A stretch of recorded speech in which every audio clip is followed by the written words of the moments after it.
Welcome to the Marvel Cinematic University podcast. I'm your host, Anthony Canton III, and we are concluding our coverage of the Disney Plus series Agatha All Along because I was not here last week. And I gotta say to everybody who was on the show, said the Jets were gonna lose, they happened to win the game, even though it was one of the stupidest games I've ever witnessed live in my lifetime. It was that ridiculous. Yeah, you had a roughing the long snapper, you had a roughing the punter on a 4th and 22.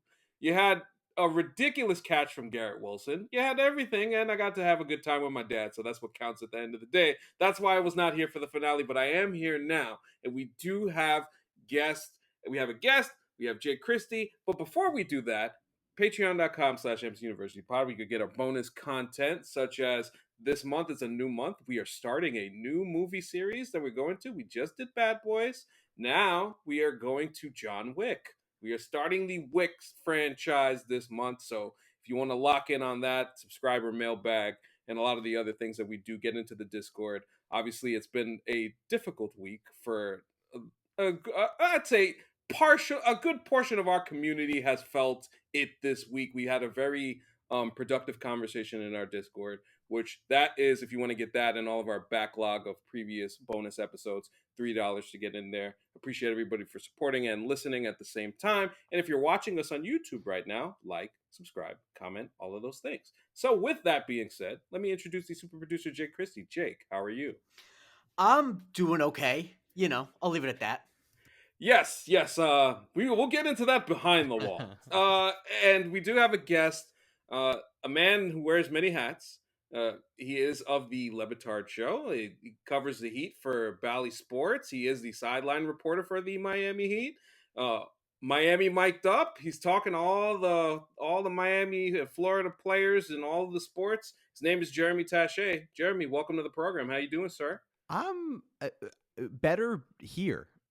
I'm so happy to be here with you guys. It's been, obviously, as previously mentioned, a interesting and tough week. Yeah. So in turn, to be able to be here and discuss Agatha All Along with your smiling faces, genuinely super excited, because I remember the first time we all met, which was on a now defunct podcast called Metalarkers, Yes.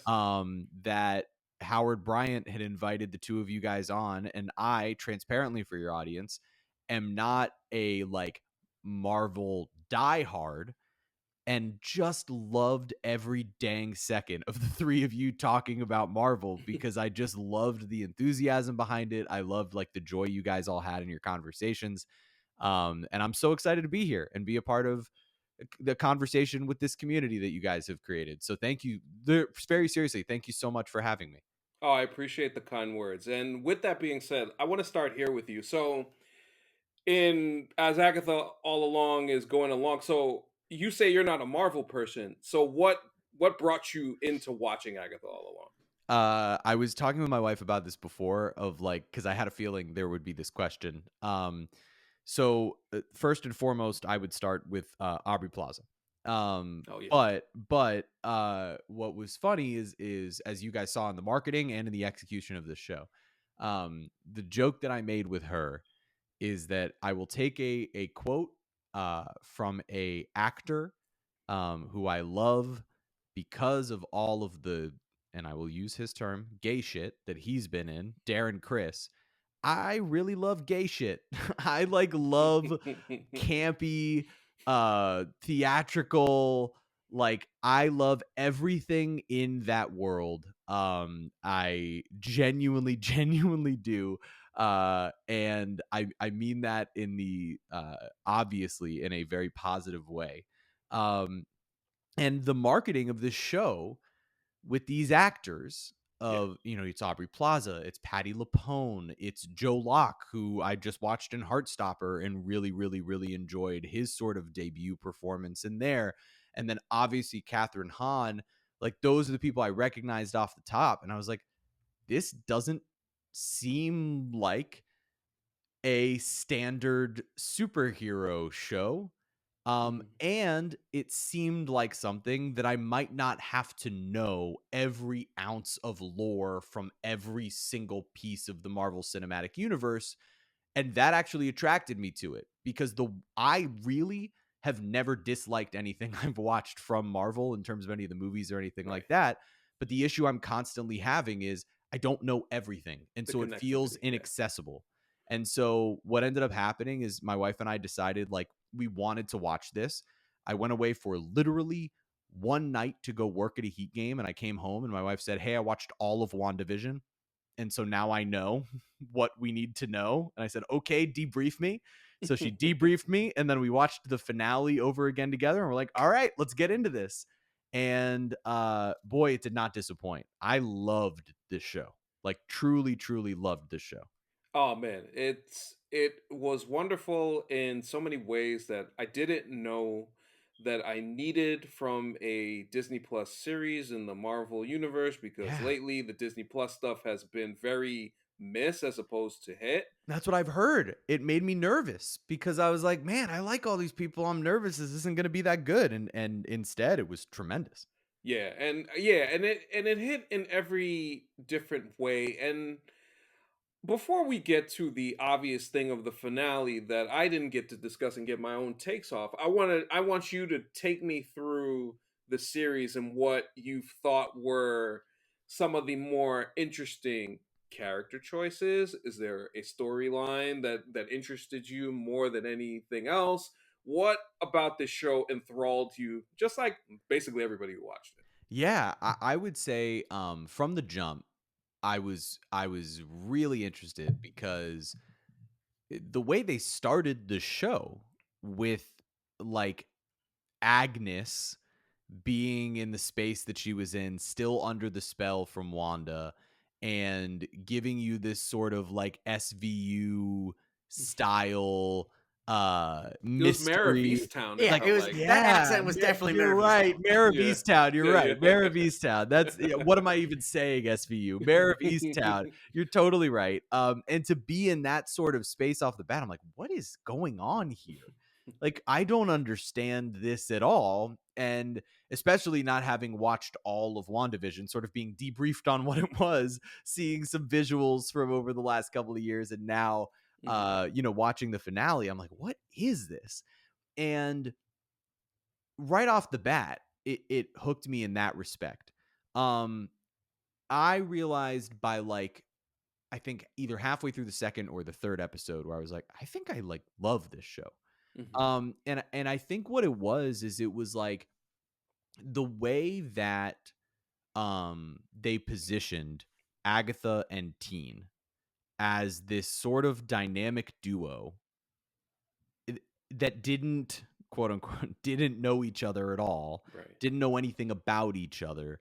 The sort of underlying mystery as they went along on this journey to go find these other characters that would be a part of their story, it left me constantly in the space of like, I just want to know what's gonna happen. I want to know what's gonna happen with this story. I feel like they're doing stuff to set me up for something later, but I can't figure out what it is, especially as someone that doesn't know the Marvel Cinematic Universe very well. So I'm not sitting here thinking about Wiccan. Like, I don't even know who Wiccan is going into this, right? So I'm doing reading Right. on Wikipedia afterward, There you and go. I really was so like mesmerized by all of these different types of choices. I thought that right from the jump, Rio was a fascinating character. Yeah. Um, and that Aubrey Plaza played the dynamics of that character so well. Because I think that that character had to have a lot of range of emotion. Um, because I think what you're ultimately left with, and I know that this is now skipping ahead, is like Rio is not evil. You know, they No. paint her as you're like supposed to believe that she's this villain, and I, I don't. Like in the end, that's not how you feel, and it's in large part because of Aubrey Plaza's ability to portray the range that was necessary within this character that I She got found sauce. She got captivating. spice. She was amazing. Hmm. Um, I thought that Catherine Hahn was spectacular. Like she's just you never want every time she's on the screen, which she was for literally the whole show, you don't want to look away. And her ability to be that type of captivating actor that you just want to see what's going on, her facial expressions, her knowing glances, transparently, like, we are a hyperfixation couple. And so literally we were done with the show and we went, well, shit, do you want to watch it again? So we rewatched it, like That is so in the cool. following 2 days right after, with the knowledge of, oh, this is what the twists are. This is how it ends. And man, did that show there were like no holes. It was a spectacular job of, right from the jump, they told you exactly what was going to happen. And the fact that they were able to do that right from the jump, where there are so many lines that Agatha says that are just telling you what's going on, that are telling you that she knows, that are telling you that Rio is death, that are telling you all of these things. And it was so beautifully, I mean, I know I've now rambled and gone in a million different Please directions, feel but free. It's totally fine. it really blew my mind how well put together the show was. And then, you know, when you look at the other characters of Jen and Alice and I mean, God, Lilia, like, to me, Man, the episode 7 of this series is talk one about of it. the best episodes of television I've ever watched of any Talk kind. about it, Like, boy. Yeah, truly spectacular. It's a pantheon episode of Marvel television, if not the best episode Marvel television's ever done. I'm so glad to hear that I'm like that's correct, Yeah. right? Because Yeah. it's like, I think that so good. my immediate reaction was like, and I know I said this on Twitter, I know I said it to AC, like, that's the episode you watch and you're like, Kevin Feige should leave his office, go down to wherever Jack Jeffers' office is, and say, pick a property and you write and direct it. Because Blank like check. the fact that she wrote and directed it, it's like that episode is so well structured, and it is the type, it's rare in the age of streaming TV for an episode to stand out because often they blend Yes. together. Mhm. But it was they had a idea. This is Lilia's episode. This is how we're gonna get all this done, and I thought it was just beautiful. AC, you go. I mean, quite frankly, it was jarring. It was jarring how emotionally it hit me. And I had said it at the time when we covered the episode. The level of community that you felt with Lilia and her, everything that she was feeling, which is like, there's such a translation that you could translate it to the real world and what people deal with and how they deal with things. And the fact that she did not feel comfortable go into this coven in the first place because of everything that happened previously. And mind you, this is a person who is basically slipping through all portions of her life in time. So you take that into Yeah. consideration, and this is a person who is dealing with so much, yet still finds the heart and the wherewithal to get to a place to feel comfortable, like, hey, I know I'm going to die here. Which, Yep. honestly, if you think about the reality of what that type of decision and what that type of heart and guts it takes to get there, man, that's where it just hits you home. And then you got Patty LuPone performing. Yeah, I mean, this. it's Patty LuPone, right? Like, that's the part that's amazing, is like, it almost feels like it's like they got Patty LuPone and we're like, well, we got to let her flex, right? Like, we got to build an episode around her, because she was what a Astounding. flawless performance. Yes. Like, truly yeah. astounding. If the Emmys respected like sci-fi television, she would walk away. I mean, she still might, because the Emmys absolutely love to give like a legend an Emmy. Yes. But yeah, it's astounding. It's one of the That's best performances exactly in a what I Marvel was thing ever. thinking. That's exactly what I was thinking, which is exactly what you just said. It's like, but it's Patty LuPone. Yeah, So it's like maybe they will. Their anti-sci-fi bias might get canceled out by the "We Love Legends" bias. That's exactly right. But it like, that episode in itself, I think, summed up what I loved about the show so much, which is that it had this sort of beating heart to it. It had this theme, and it had an ability to sort of send you through a timeline, Yeah. without you, again, like, as someone, it almost makes sense, right? That as someone who doesn't know all that much about the Marvel Cinematic Universe, that I would be able to love this so much, because it's sort of just sending you down this individual timeline where you're learning about these individual characters and these individual people and the humans that they are. And what's crazy about it is, it's the show that makes you like laugh and smile and deal with tragedy, but ultimately it's a show about grief. Like, it's just a show about grieving. and Very similar how to its predecessor. yes, and that's the part that made me like regret. So now my next show is gonna be WandaVision because Good for a treat. I did as much reading as I could beforehand Yeah. and everything, and my wife explained it to me. And Yeah. but the beauty in this show is that, and Jack Schaefer said it herself in a couple of interviews, which was they essentially repeated the same premise of Mhm. WandaVision, which is Mhm. this character that doesn't really understand their own world building power, and Mhm. they're building this world through grief. Mhm. And it was Agatha all along behind the Yeah. scenes pulling the strings. And it's Mhm. just that element is so genius to me. It's my I'm favorite thing blown about the away. series. I talked about it last week, and I'm gonna repeat because Do it. there might be some new listeners because you might bring them in, and so I made a comparison which I really liked. I was proud of myself. Say it. What it is like. It's like the genius of Die Hard with a Vengeance, where the original Die Hard, the twist of it is you think they're terrorists, but they're just there for money, right? And then Die Hard with a Vengeance, you're like, oh my god, his brother's actually a terrorist, and then you realize, oh my god, they did the trick again, and I didn't realize it. That it's the exact same trick, but they Yes. sell it to you long enough. They sell it for you longer, and so you're like, oh my god, it's a family member, and they're Yep. doing the same thing. But for some reason, I thought they were actually terrorists this time. And here you're like, I actually thought the Witch's Road was real this time. How did I get Yes. bamboozled Yeah. again? That's so great. That's so true. And like, man, again, I mean, I don't know if either of you have made the decision to go back and watch all of it over again, which is like Not how yet, I but I will. But I will. good, I okay. definitely will. When you 100%. do, you're Yeah. going to have the experience that I did, which is the absolute like uh, just completely being mesmerized by Agatha's ability to just improvise and Mhm. just go along with, all right, I guess this is what we're doing, and hoping to do her best to control. And that's sort of the difference, I think. And mind you, I have Yeah. not watched the intimate details of WandaVision, but I have discussed it with my wife, and she agreed with me on this take, which is that like in Agatha All Along, like in WandaVision, Agatha like knows what she's doing. She knows there's a very like clear plan and effort on her Mhm. part to cause chaos. Where in this, she's kind of flying by the seat of her pants. And Mhm. while she might be aware at some point, like, okay, this is Wiccan. This Yeah.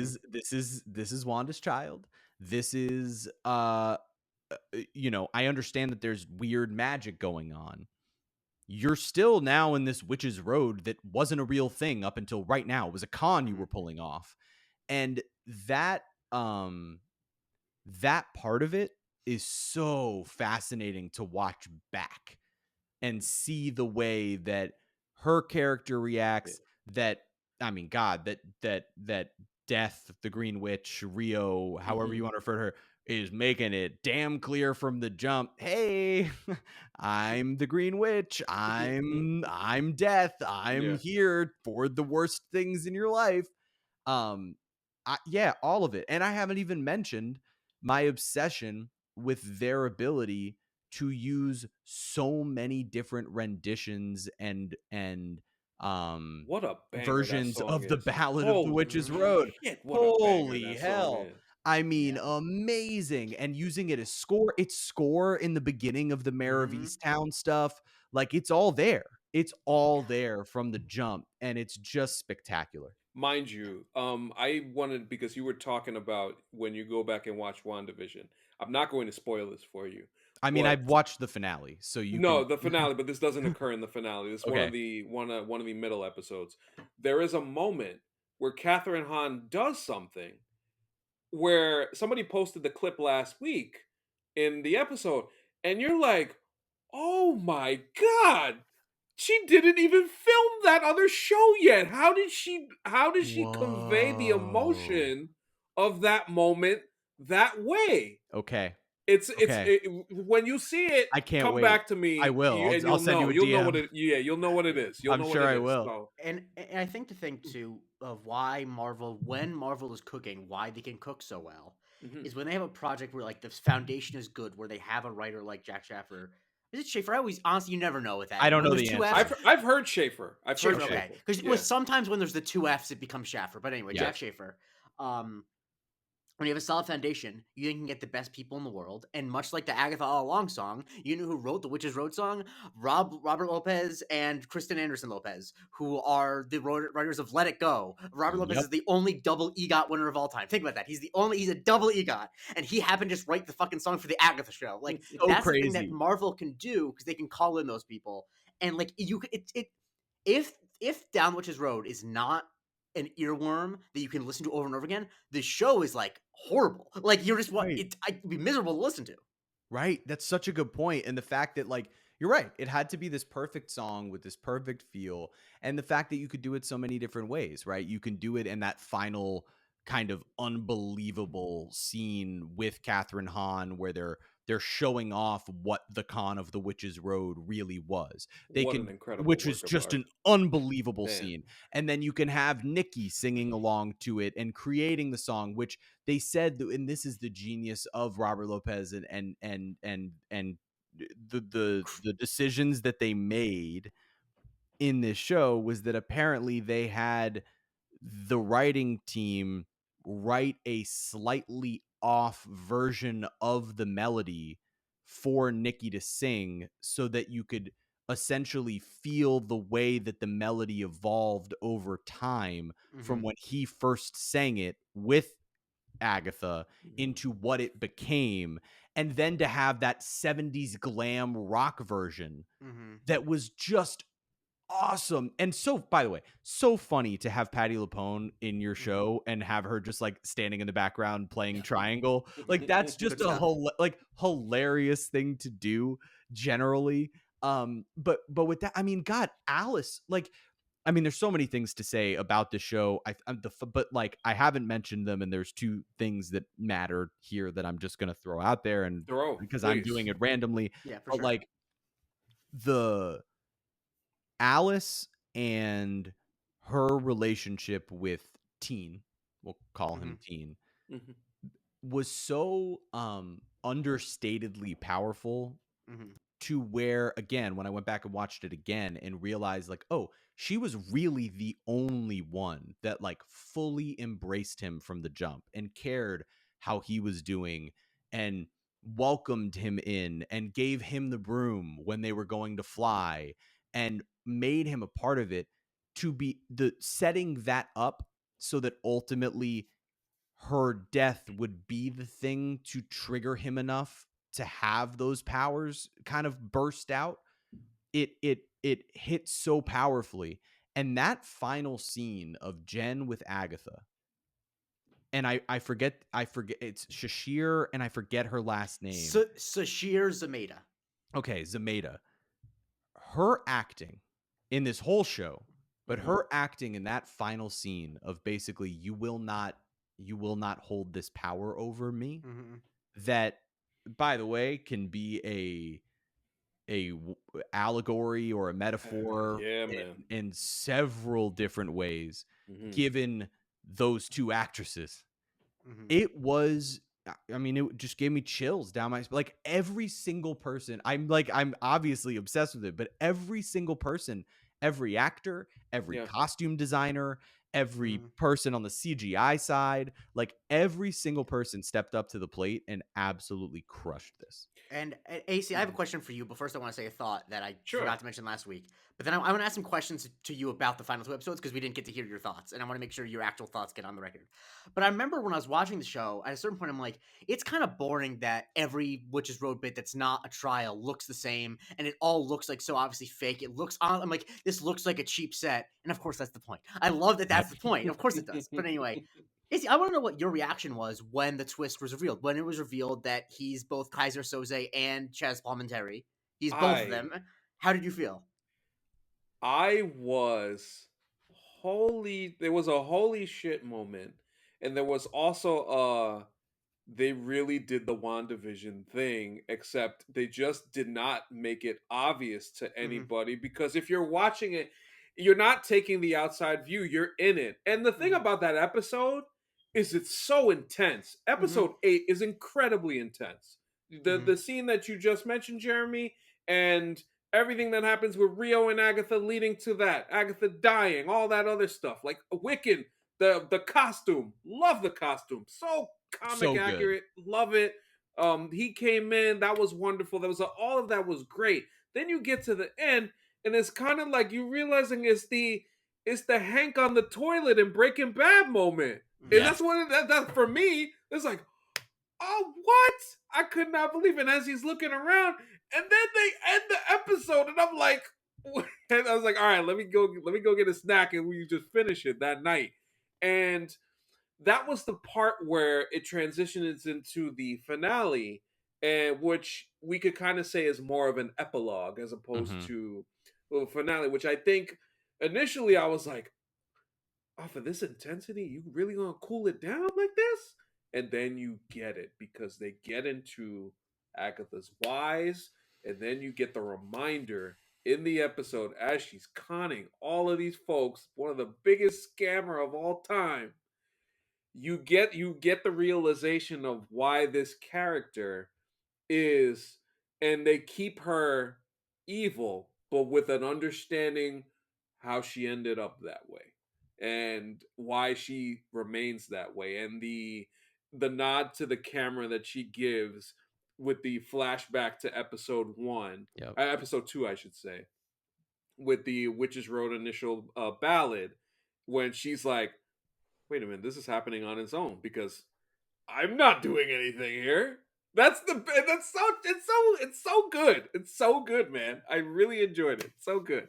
But Jeremy, let me know like what you think, what you thought of like the episode 8 conclusion that Jake brought up, and Wiccan kind of realizing like, oh, he's looking around, he's seeing everything on the wall, all of the witch stuff, and then the Agatha laugh to close the episode Oh, was Jesus. it was so intense. And man, like obviously, like I was so shocked.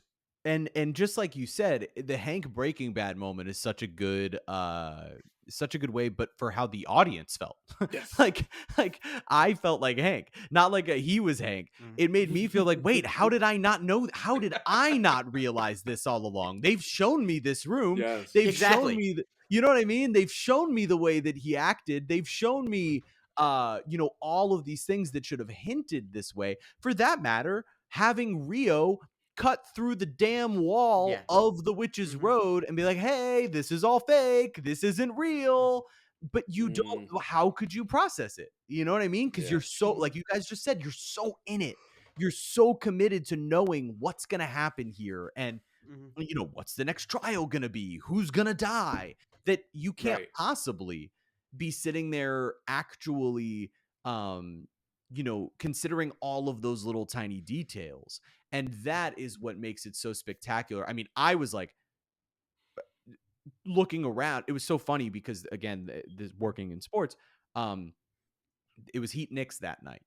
Mhm. Oh, And right. I was Yeah. at the game. And so my wife watched the finale, episodes 8 and 9 without me. I told her she should.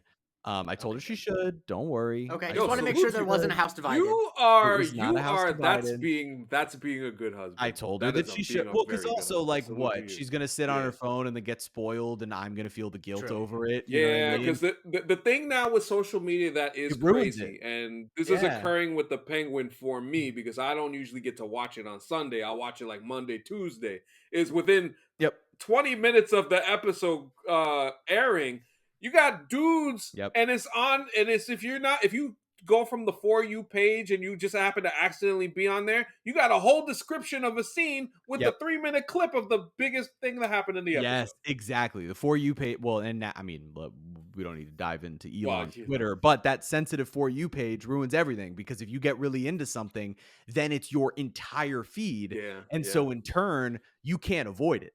And so I wanted her to be able to watch it, but so I came home. So I get home, it's like midnight. And I'm like, all right, I'm going to try to watch both of these. So I watched episode 8. I got through that at the beginning of episode 9 because it took that steep, like, tones drop. I felt myself getting a little tired because it's close to 1 a.m. and I'm like, I Yeah. don't want to ruin this for myself. I'm going to watch it the next day. So I did. But as I'm sitting there at 1 a.m. watching this episode, I'm like looking around like as if my wife, It's as such if a someone's like, cliffhanger. what do you It's an mean? Well, how is this insane happening? What do you cliffhanger. mean? What, how, and what? And she's laughing. Insane. And I it was yeah. so wild. I think people think that a good twist is when the audience is wondering a question and you give them a surprising answer. That's not a good twist. A good twist is when you give them a surprising answer to a question that they had never even considered asking. That is such an incredible phrasing of that. You're so right. Like, you couldn't be more on the nose. Like, And we were not, there were things that we were asking about, Yeah. and none of them was, is the Witch's Road real? Like, we had, I think the one main things we were talking about is, like, is Agatha lying about having been on the Witch's Road? Yes. Are these people actually still alive? Like, there are questions we were asking. And is this all in someone's head? It's not really one, like, people had asked, like, maybe is Billy manipulating it? Like, but, like, the idea that it all was fake was not a thing we were asking. And that, I think, is, Right. that's, once again, like, because a good twist is like a magic trick. And if Mhm. if all a magic trick does is like surprise you with what card is pulled, then it's just an okay Yeah. magic trick. If the card ends up in your wallet, you weren't even thinking about that, and that's what makes it good.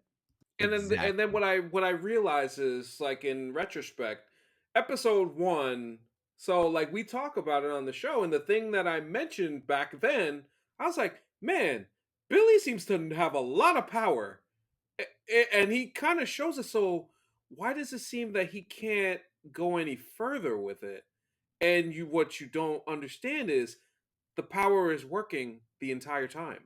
And that is like the thing that hits you right in the face as you get to the close of this. But yeah. The idea that from the jump, again, I can't wait for you guys to rewatch, because I'm like Yeah. excited now to hear your thoughts when you do, and come back to this podcast and listen, or just communicate via DMs or whatever it is, because I think For that sure.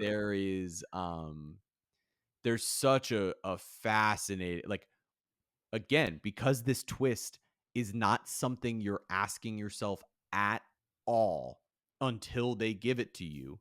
You're not paying attention to any No. of the details that they're giving you throughout, and they are just laying that shit out for you right from the jump, and we were all blind to it. And it's remarkable. And, like, I mean, God, like, to be able to have as many powerful moments in a show that Yes. it constantly, like, I constantly forgot it. And again, I know that anyone listening to this, like, wants everything to feel like Marvel, and so in turn, me No, saying this I is don't not a think that that's true. compliment.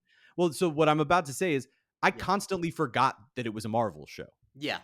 It So just that's felt, actually a very good thing in that yeah, sense. it just felt like a show about witches. You know what I mean? Like, it didn't feel it, there were all of these powerful moments. Even, I mean, God, when Alice dies, and when they ultimately show you the conversation that she has with Rio after she's passed, and Rio Mm, says to her, and she's like, oh my God, this is all the time I get, like, that's it, I just dropped this curse. And Rio's like, you died protecting someone. Like, it's what you were supposed to do. It's just so, like, yeah. heartbreaking. And the idea that she dies just after lifting this generational curse is, like, it's so heartbreaking. And yet, the genius of it is the show's about grief. And so for Mhm. you to be able to grieve a character and feel some of, not obviously you're not experiencing what those characters have experienced, but for you to feel grief, and in the different versions of it, you feel Yeah. grief for quote unquote Mrs. Hart at the beginning, because you're like, whoa, this human died just as like a cast off of what it is that these witches are doing, like, You got me thinking of Agatha still in the still final calling her episode Mrs. going Hart. who? Yeah, going miss it, and he's like who? She's like who? Yeah, Sharon? Who's Sharon? Who's Oh, Sharon? so It's like funny. so good. Yeah. So funny. Yeah. Like, but and again, like, to be able to, like, laugh in the midst of, I just thought that the way they brought it together, it's about as good as any singular season of TV that I've watched in a really long time. I really loved That is high praise. That's high yeah, I praise. just Yeah. really believe it. Like, I recently watched, and it's another new show, ironically, but Nobody Wants This, which is the show with Adam Brody and Kristen Bell. Highly My wife recommend. and I started this. Dude, We're three oh, episodes in. you're gonna love it. So It's we're great. digging it. It's great. It's so fun and just like a rom-com. So I'm not putting it in the same like category because Yeah, it's of not course. trying to do the same thing, but like really quality rom-com, you know? And like I loved it. But I'm trying to think of any other shows outside of like the high prestige television Succession or like things like that. I'm looking around at other shows that I've watched and I'm like, I can't find anything that captivated me this way to where the next day I'm like, I gotta go rewatch the entire season. It was a mesmerizing show, and you have to start with credit to the writers and directors because it's the story 100%. that is so genius. But man, like every single actor in this, they all carried their characters exactly the way that was needed, and the chemistry was like unbelievable. I mean, even that, like the Insane chemistry chemistry. between Catherine Yeah. Hahn and Aubrey Plaza was Oh my God. unreal, Oof. dude. Like, Oof, my let me tell God, you. the two Jesus. of them, like, oh my God, crazy. And like, it's so funny because it's like I also think back to the fact that they were both on Parks and Rec as Jen Barkley and April Ludgate. Yeah, and it's just like hilarious because I don't think they ever had any scenes together, which is See, that's the thing Catherine Hahn's been saying, but as a big Parks and Rec fan, like they definitely have like 3 scenes together. Because Yeah? April comes with Ben to Washington D.C. when he works on the congressional campaign. I don't know why Catherine Hahn keeps saying that. They must. You're I right. even saw on my TikTok feed like yesterday the scene where when the campaign's over, April's like, "All right, we're done," and then drops her wine glass and leaves. And Catherine Hahn is in that scene, so I don't She's know what there. she's talking Okay, about. maybe. I'm kidding. They have just one scene overlapping. I'm just being an But idiot. either way, like, no, as you should be though, because the fact that they have anything together, I think it's more like, all right, they got to know each other a little bit. But Yeah, it's for so sure. funny that now, like, however many years later, and that like, it didn't, at the Agatha All Along premiere, you've got the entire cast of Parks and Rec just hanging out because they're so excited for them. They're the closest cast, basically, of any TV show I've ever seen. And It's Catherine crazy. Hahn, even though Like, she's sure. not in, even though Catherine Hahn's only in like 10 episodes of the show, she very much is like in the group. Yeah, big time. Just because, like, also because she knows Adam Scott, obviously, from Step Brothers and what have you. Mhm. And I think that Aubrey Plaza said she wanted to do the show because she was going to work with Catherine Hahn. And I think it's very telling that when Aubrey Plaza did a, like, several-month run on an off-Broadway show, she lived with Patti LuPone. Like, that is like to be a fly on the wall of that apartment. Like, good Lord, could you imagine the shit that they were saying to each other? Oh my goodness. Oh my God. It just, what a wonderful cast. And the way that they all, Joe Locke is such a cool story. I don't know how much you guys know about Joe Locke, but like this kid. Not much yet, but So this kid literally, he got cast in this show Heartstopper through just a casting call. Like he went to an open casting for Heartstopper, had never been in a TV show of any kind before in any way, landed the lead role in this like British show that's on Netflix. This show blew up amongst like the queer community in Gen Z mostly, but like also some millennials have watched it. And I mean, I'm sure it's done fine because it's had its 3rd season now. I'm panicked that it's not going to finish because now he's going to get to go do all this stuff. And Kit Connor, who's the other lead, is currently in Romeo and Juliet on Broadway. It's a separate conversation, but he gets cast in the show. He does a few seasons of it. And then literally the next thing he does is this. Like, he just goes from this random show that he got via casting call while he was in high school to he did Sweeney Todd on Broadway and now this. And it's crazy. And like, it was so cool to see the way that, and you see it through all the interviews and through all of these moments where it's like, man, these actresses like put their arms around him in a really beautiful way to like, because he's in a difficult spot in that with that spot. character, because it's a character that everybody knows who he is, but they decide to keep it a secret anyway. So, and you have to tell the story of how do we get there without annoying the audience. And I think they did a really good job. And as I said about episode 6, it was just such a wonderful layout Yeah. of who this person is. Yeah. And I think and that's the thing when Jake talked about when Marvel's cooking. When Marvel is cooking, they make characters and they make stars. And I think they made Joe Locke with this show, particularly episode 6, just changes the tenor of how we viewed the character. And then I thought from there, he was able to bring it home in a way where I am invested in his story Yeah. and where this goes for him next. Yeah, fascinating. And like his chemistry with Catherine Hahn was great. Like they clearly like each other as human beings. And I Yeah. do think like I do just sometimes think that we underrate how important it is for a cast to like each other. You Whoa, know? whoa, whoa, whoa, whoa, whoa! Who's we? I'm never shutting up Maybe about not this. you. I'm kidding. I'm kidding. I'm not kidding, but I know. Either. I'm kidding. I know. Yeah, no, but don't. I mean, don't take your damn victory lap, dude. I've always said. I mean, I've always said that.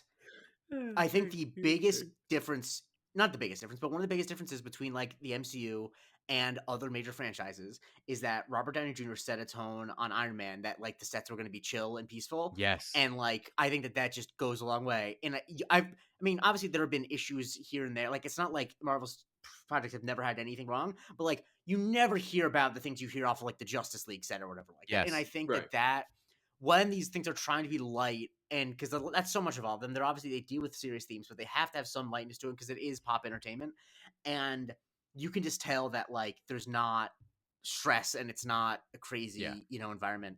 And with a show like this where it is so contained that really the only characters in it are the characters that get on the witch's road. You need that cast to really vibe with each other, and they loved each other. Like truly, it seems like this group like really genuinely hit it off in a way that is really special. And now, I mean, man, I'm invested. Like I can't wait to see where they take these characters, whatever the next season of whatever this is going to be. Like I've seen the rumors of like, oh, there's going to be a follow-up season because they've submitted it to the Emmys under for not a limited series category, but under comedy, whatever. I'm back. Like what is Agatha All Along : Wiccan's Walk, or like whatever, you know what I mean? Like I have no idea what it is that they're the Vision show, because or the the Vision show seems like the most likely place to see Billy next. That's going to be an interesting one for a lot of reasons. Not only obviously you're bringing the Vision character back. You have some stuff that you got to see about that, so I'm not going to talk more about that directly. And so to see where that goes next with the two of them is very fascinating. I do have to say, for audience sake, because they've been following the show, and us covering it this entire time. I have to make a concession about my Easter egg hunt that I had the detective gear on the entire time throughout the entire series. Realized, I was not. No, Rod had asked me last week, or the week before, like, are you gonna address this? I said, don't worry, I'm gonna address it. So I have been since WandaVision. I was waiting to find out because they were quote unquote hinting at it, even though Jack said after the fact that it wasn't no damn hint. Y'all just be paying attention to too many things. And me, like a comic book nerd, I was really into the idea of Mephisto showing up in the MCU at some point. So this series starts. Agatha's in it. And anytime you have Agatha and Wanda's kids from a comic book perspective, Mephisto is not too far in the background. So I believe it's episode 3, and they mention old boy. I'm like, oh, huh. I may have found my white whale. This is a running bit on the show since the WandaVision days. So we're talking about 2021. I've been always thinking, like, when is he going to show up? So I'm thinking at some point that perhaps he shows up, but he doesn't. And in fact, Jack Schaefer says in her interviews, is like, we were never planning to do that. That was not a thing that we were going to do. It's good to have the mention. I know I know who's playing the character, and I know the character is going to show up in something. But in a sense, with how well this show wove its story and told it, and was so dedicated to character and dedicated to story, at the end of the day, can I really be mad that I didn't see it?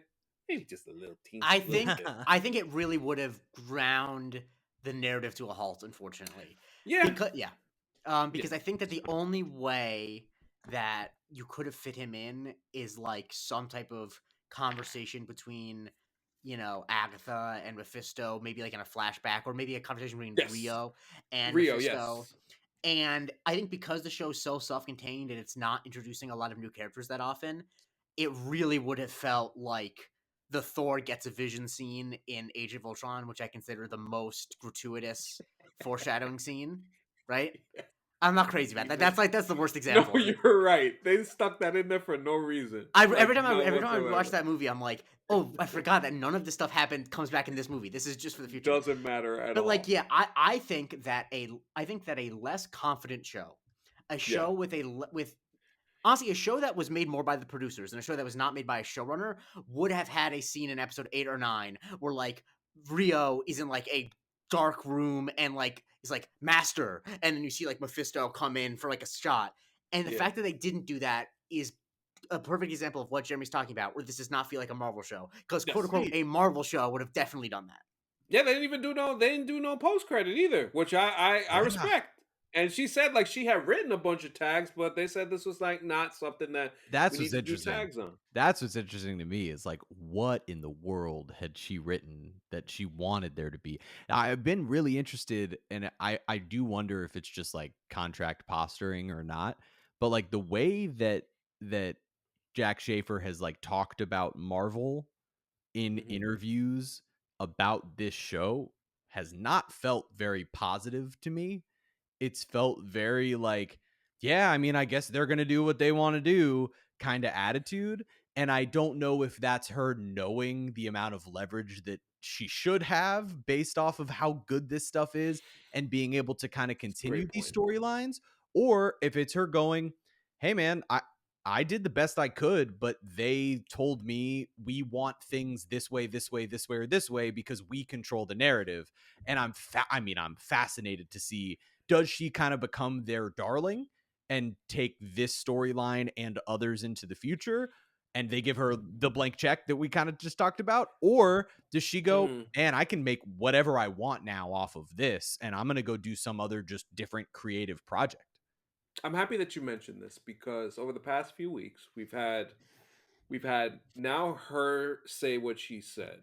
We've had Tom Holland come out and talk about creative and some of the things that he said that he's had to put his foot down in terms of what the next Spider-Man movie is going to be.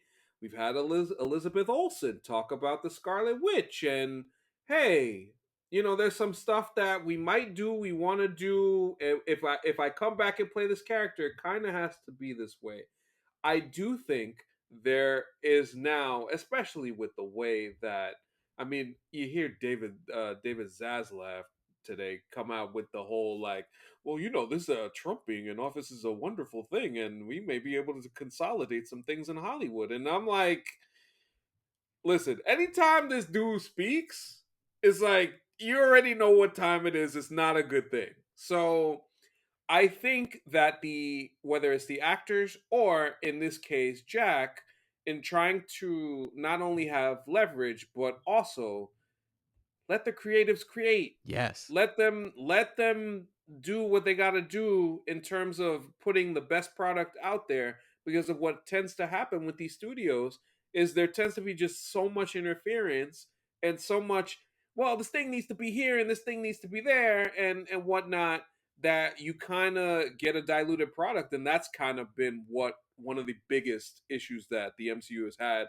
recently in the past couple of years. That's uh we haven't been able to get properties like this, which are Yeah. feel so complete and satisfying.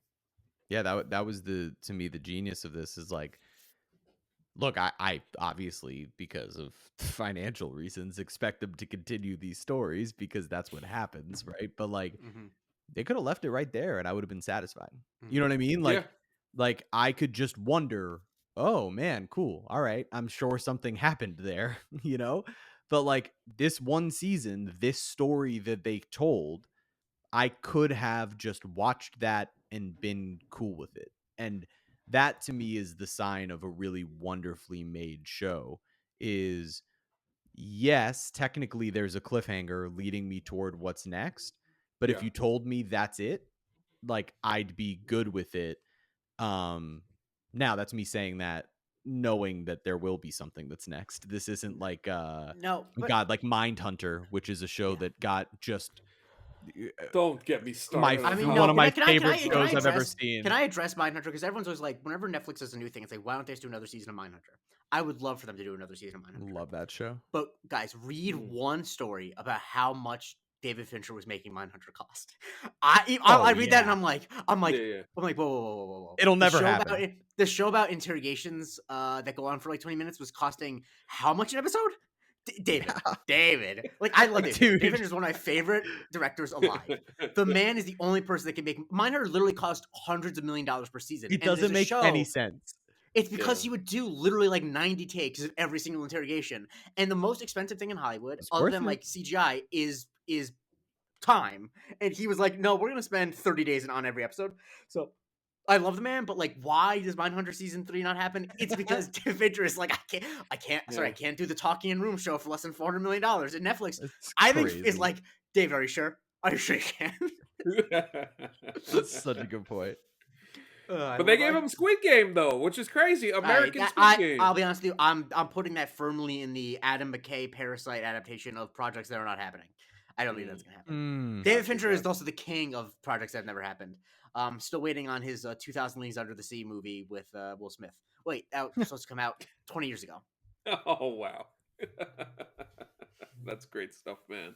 But yeah, so as far as so parts of the finale, let's talk a little bit, because we talked about like everything that happened with the Agatha scamming and seeing that. Well, how did you feel about like the relationship between her and her son and seeing that stuff, and then Rio taking him away at the end? That was wow. That was a lot. And the questions I still have about like, was Nikki Rio's son somehow kind of also too? Oh yes, like, people talk about that's it. Yeah. fascinating. And like, is he just a product of their love? Was he always in some ways like, if she's, because it's like, why was he destined to die young if not being sort of a part of Rio? Like, there are so many questions there. The relationship in humanizing Agatha, Mhm. in giving you the reasoning behind how someone could be so evil, and not and geniusly not justifying it, just explaining it. Like, that part is such a difficult it's such a difficult web to weave, of like, hey, we're going to show you why this truly sick, evil person is the way they are. You're going to feel sympathy for them, maybe even empathy, depending on what your life circumstances are. But we're not going to justify it. We're not going to like, we're not going to make you feel like, oh, so it's okay that she killed all these people. They don't. And to do that in a single episode after you've already watched 8 episodes of a fully, basically complete show, is like pretty mesmerizing. And what a like crazy creative decision. And man, like, I thought that kid acted his ass off. Like, I thought he was great. I thought he was really perfectly cast for the role. The way that they set up their relationship, where it's like, from the beginning, it's a ticking time bomb of like, how's this gonna end? That the way that it, like, even the question that Rio asked Agatha earlier, like, why do you let them say this about you? Why don't you just tell them the truth? And for her, it's like, the truth is too hard. The truth is even worse. And it's like, the fact that you have to deal with, like, even this, right? Like, their relationship was so beautiful in so many ways. They're so close. She loves this kid with her whole freaking heart. And yet she's using him to scam. Yeah. Like, from the jump, she's using him to collect power. And it makes you realize like, oh, the reason, because it's like theoretically, what's worse about like, oh, your child was born and then death gave you more time with that child and then that child died. Like, what's so wrong about that? But what the reality is that she used the little time that she had with her kid as a prop to scam and gain more power. And living with that guilt is what then turns her into an even more debaucherous monster. And like, I just thought their ability to tell that story, to create the relationship between him and her, to show you the thing that at the very beginning, when they're in the office in Mare of Easttown and she says, "Do you even remember why you hate me?" To show you why Agatha hates Rio. Yeah. It was really, really, really interesting. And again, like you mentioned, dude, episode 8 is like a bullet train. Yes. And then they just stop it. They and slow just it down to a crawl. Like, literally, that's it. And then you just crawl until in the very end, everything finally comes back together. Mm-hmm. And again, it's one of the reasons why there's like the television making of this show was so damn good. Yeah. Oh man, yeah. You couldn't have said it any better. It's such a choice off of that 8, and I can't stress this enough. That episode 8 is so. It's just like it hits you in your face. The ending hits you. You're like you want to see what's next. You're excited to go to the next episode, and then it's like, hold on, y'all need to watch this for. Have like you guys watched Better Call Saul? Yes, he's watched all of it. I've only watched like the first I've watched season. I watched everything. Okay, I call Breaking Bad the thrill ride, and I call Better Call Saul the slow cooker. Right, and even like the final few episodes of Better Call Saul, and this is not to spoil for anyone, so I won't, but like, you know, in what I'm saying, slightly different tone than what is leading up to it, and that's almost what it felt like. Where it's like, whoa, hold on a second. What do you mean? I want to know more of what's about to happen from right there. What do you mean you're sending me to this kind of like other timeline? Yeah. And doing that can be so powerful if you find the way to then wrap it up in the right way. It was necessary. And it was, and you makes you realize it was totally necessary. There was absolutely no way for them to continue from the spot where they left you at the end of episode 8. That show was legitimately great. Oh, so good. I mean, that's I remember I've also rewatched those several times. So I mean, that Breaking Bad Better Call Saul run is an insane run of television. If you want to dork out about TV and timelines and all of that stuff, because it's not a spoiler to tell people that like Better Call Saul gives you a time jump. Jeremy went on to inadvertently spoil a bunch of the later seasons of Better Call Saul here. He asked for it to be cut out. You know what you should do? You know what you should do? No. You know what you should do? You should, wherever that was, go find the start of where it got spoiled, put a little like bleep or something, and then be right here where I'm speaking right now, because I don't want to ruin this for everyone, because genuinely it's so great. But what I will say is chronologically, it is so cool to get the background that they set up for Breaking Bad. Yeah.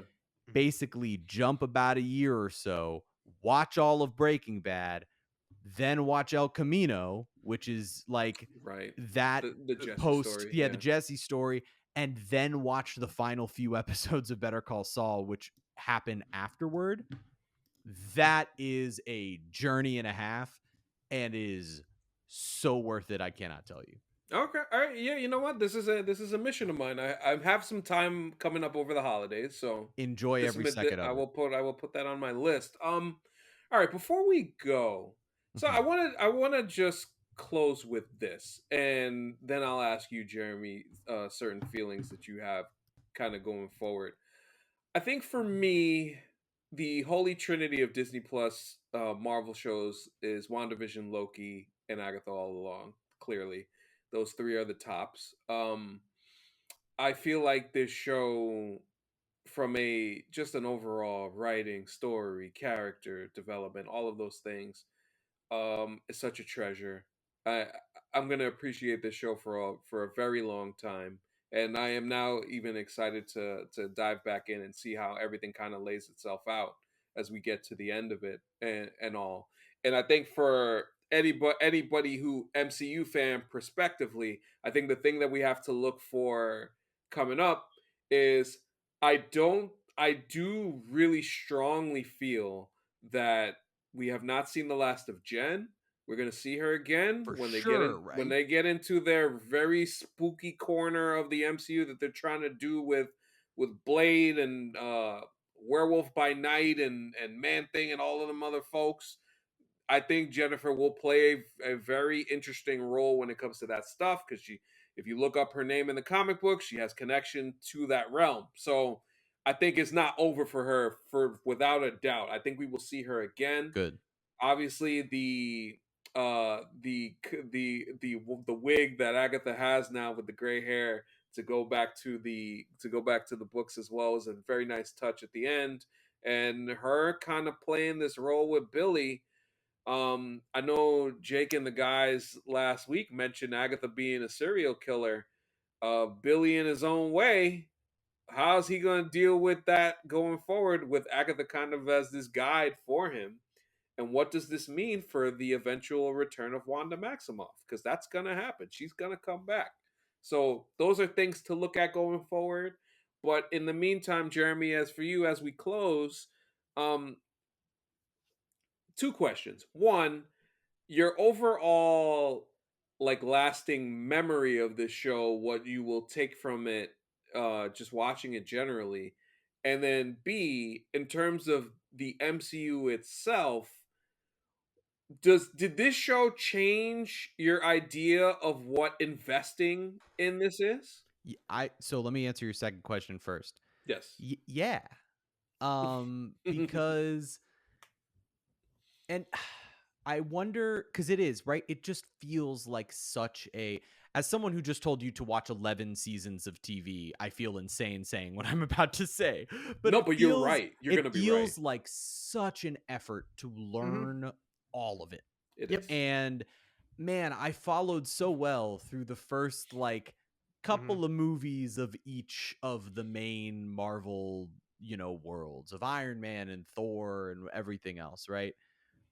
But man, it's really an undertaking to learn everything that you need to know, especially since the like Avenger movies basically like reset every timeline and killed people and brought them back, and like I don't understand it. I just don't. I And I don't feel know. You know, dumb.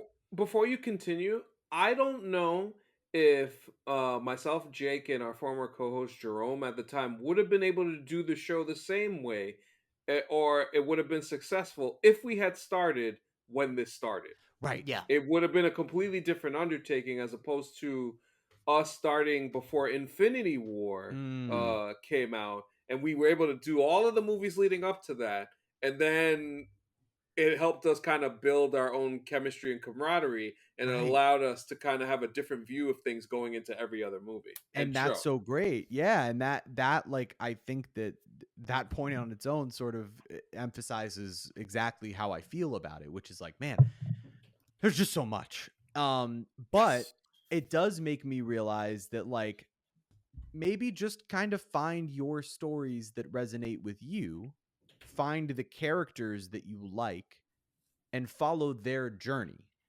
And I think that if and when I find out that Agatha or Billy or whoever is going to be in a Marvel movie, then I'll go seek it out. Yeah. And maybe that will introduce me to whatever other parts of that universe that I go, hey, I really like that character. Let me see what they have sort of going back. Yeah. My argument always is, I think that there are some properties, I think the worst Marvel properties this is true about, but I think that you need to watch everything in order to understand what's going on is almost always overblown about Marvel.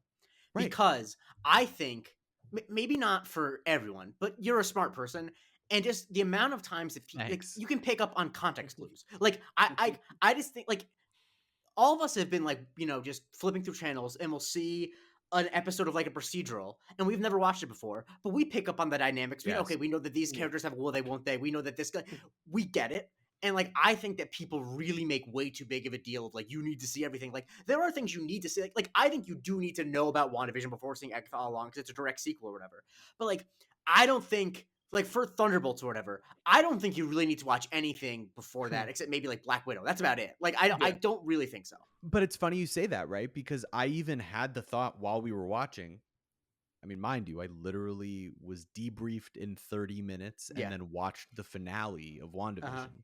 And I was like, I actually think I could have watched Agatha All Along and enjoyed every second of it. Yeah, probably. Without understanding, because what watching WandaVision does is allows you to actually just like know the ramifications of what that means moving forward. It doesn't necessarily impact what it means to be watching the plot that unfolds in Agatha All Along as it's happening. Because they kind of give you a lot of the stuff from the past that you would need to know. They give, for that matter, they give you enough about William/Billy in his episode that you go, oh, okay, all right. So he's this, kid of a superhero and blah, blah, blah. Like you could get that without having to have watched it. And again, that's what makes this show so damn good is that you could watch it as its own standalone thing. So to answer your question, yeah, like it does make me more open to investing in other storylines within this universe. And then to say what's my like lasting impression, I'm gonna think about that Lilia episode forever. Like I just kind of think that I'm just gonna know like that's really one of those TV episodes that I'm always going to put on like a pantheon.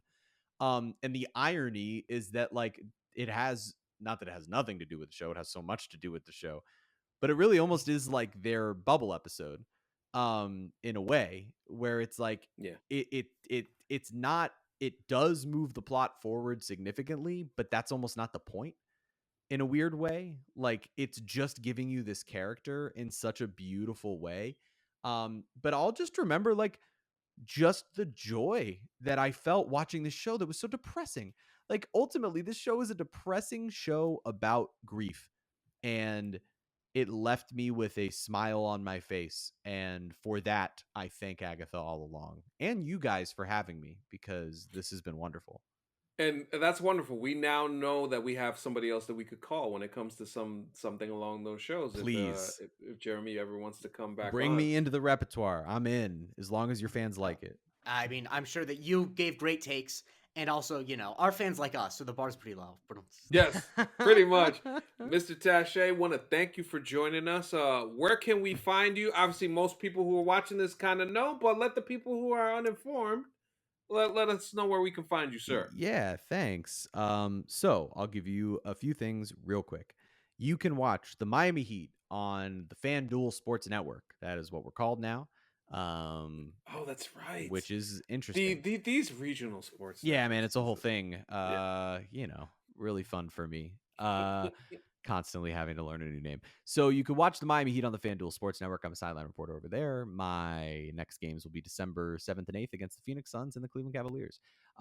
You can listen to Miami Mic'd Up, where I have recently dropped 11 interviews with members of the Miami Heat. The most recent episode is the time you guys are listening to this will be with Will Manso, a conversation I recorded on the same day that we just had this conversation, sort of breaking down where the Heat are in the season. And of course, you can watch the Dan Le Batard Show with Stu Gatz. You can watch it on Peacock. You can watch it on YouTube. You can listen to it wherever you get your podcasts. It's fun. They bully me. It's great. Wonderful. Oh yeah, they beat the crap out of you on that show. Really do. But we appreciate you not only for joining us and also enriching us with your takes. That was great, Jeremy. Thanks, man. Good I'm so job happy by that you sir. guys liked it. I'm all jazzed Absolutely. up. Thank you. Good job by you, sir. And Jay Christie, where can we find you, sir? You can follow me on Twitter for now at the J Christie. I think I'm on Blue Sky at the J Christie as well. I might start moving over there somewhat before inauguration because it feels a little bit different if like the government is controlling Twitter. I love that. But also you always can find me on TikTok at the J Christie doing the Museum of Twitter. I tried to do an episode the last couple of days that fits the mood. And people seem to appreciate it. I also did my Vincent D'Onofrio impression in 2 different roles in an episode yesterday. And so I was happy with that. I did both Men in Black and Daredevil. So Yes. Wonderful. Yeah, check that out. Of course, you can follow me on Twitter for the time being at @AnthonyCanton_3. Follow the show on all platforms at MC University Pod. Subscribe to the YouTube channel, the Patreon at the top, as I mentioned.